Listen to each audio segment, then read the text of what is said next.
जय भीम, नमस्कार, सत श्री अकाल। बहुजन न्यूज पे आपका स्वागत है। बहन मायावती जी की तेजी देख के जहां कांग्रेस समाजवादी पार्टी उनको समय समय पे नसीहत दे रही थी, अब वही समाजवादी पार्टी और कांग्रेस बहन मायावती जी के तेवर को देखकर हैरान है। भारतीय जनता पार्टी भी हैरान है कि बहन मायावती जी ने पिछले 15 दिनों के अंदर जिस तरह से तेजी बनाया है, घर के अंदर, पार्टी के अंदर और जमीन पे, उसको देख के ऐसा लग रहा है कि बहन मायावती जी 2027 के चुनाव में कुछ करने वाली हैं। आइए साथियों, विस्तार से इस विषय पे आपसे चर्चा करते हैं। लगभग 10 साल से मायावती जी सुस्त पड़ी थीं। चारों तरफ से हमले हो रहे थे। भारतीय जनता पार्टी के साथ साथ समाजवादी पार्टी और कांग्रेस जो विपक्ष में है और भारतीय जनता पार्टी से जूझ रही थी, लेकिन समाजवादी पार्टी और कांग्रेस बहुजन समाज पार्टी को साथ न लेके स्वयं बहुजन समाज पार्टी पे हमलावर थी।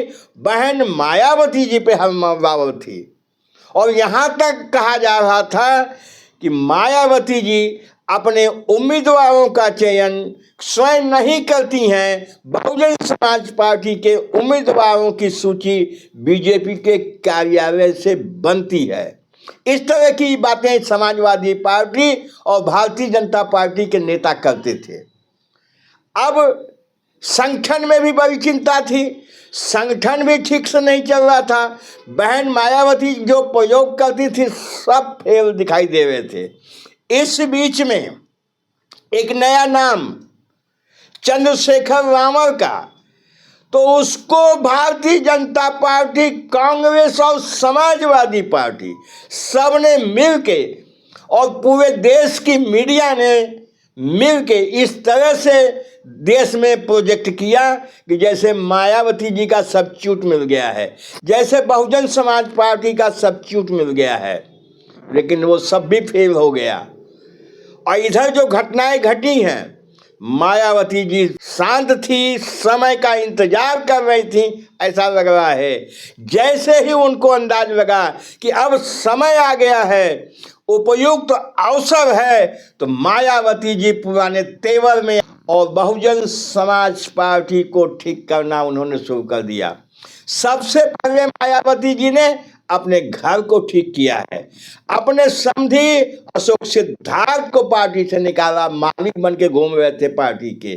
साथ साथ अपने भतीजे आकाश आनंद को भी बाहर किया और इतना ही नहीं, अपने सगे छोटे भाई आनंद कुमार को भी से बड़ी जिम्मेदारी नेशनल कोऑर्डिनेटर की थी, उससे मुक्त कर दिया।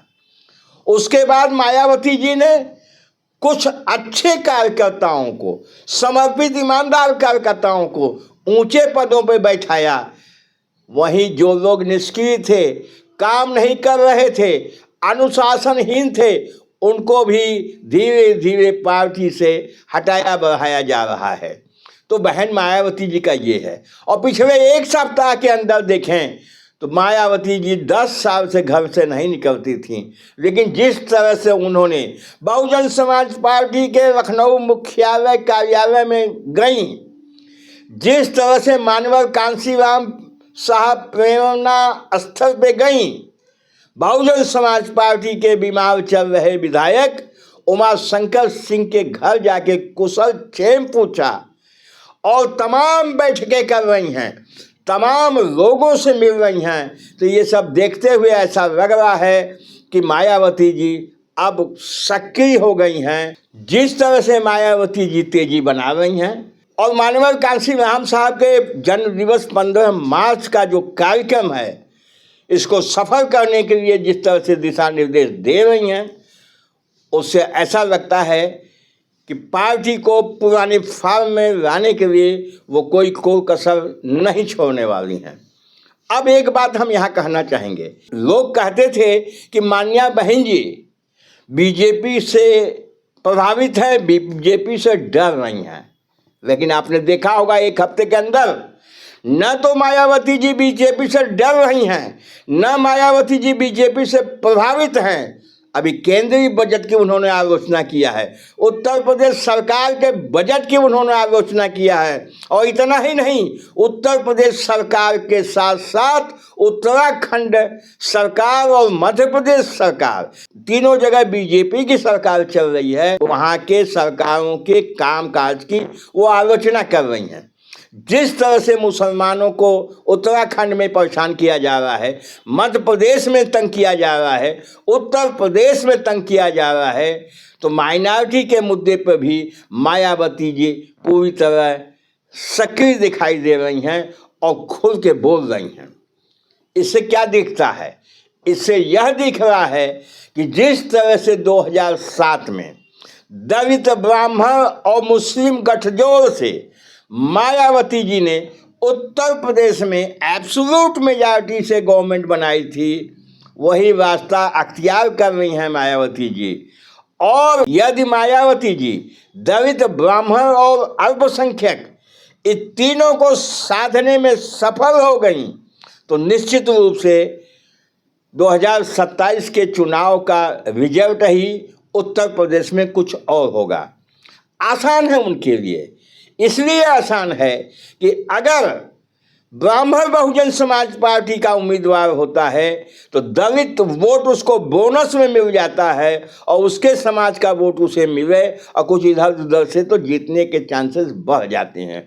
इसी प्रकार माइनॉरिटी का कैंडिडेट बहुजन समाज पार्टी का होता है तो दलित वोट उसको बोनस हो जाता है और उसके भी जीतने के चांस बढ़ जाते हैं। और जो रिजर्व सीटें हैं, यहाँ दलित वोटर होता है तो जिन जातियों के उम्मीदवार दूसरे स्थानों पर हैं उनके प्रभाव से बहुजन समाज पार्टी के दलित उम्मीदवारों को भी लाभ पहुँचता ही है।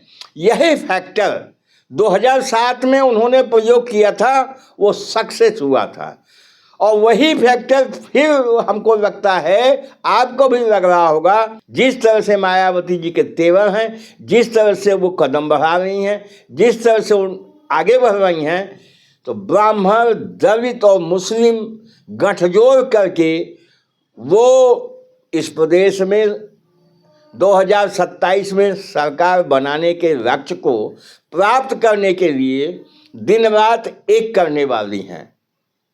बस साथियों, इस वीडियो में इतना ही। हमने जो चिंतन था, जो बातें दिखाई दी, जो जमीन पे दिखाई दिया, आपसे शेयर किया है। आप इस विषय पे क्या सोचते हैं, आपके मन में क्या लगता है, कमेंट करके हमको बताइएगा। हमारे चैनल पे मेहमान हैं, पहली बार आए हैं तो चैनल को सब्सक्राइब अवश्य कर लीजिए। हम इस तरह का वीडियो बनाते रहते हैं। बहुत बहुत धन्यवाद। जय भीम, जय भारत।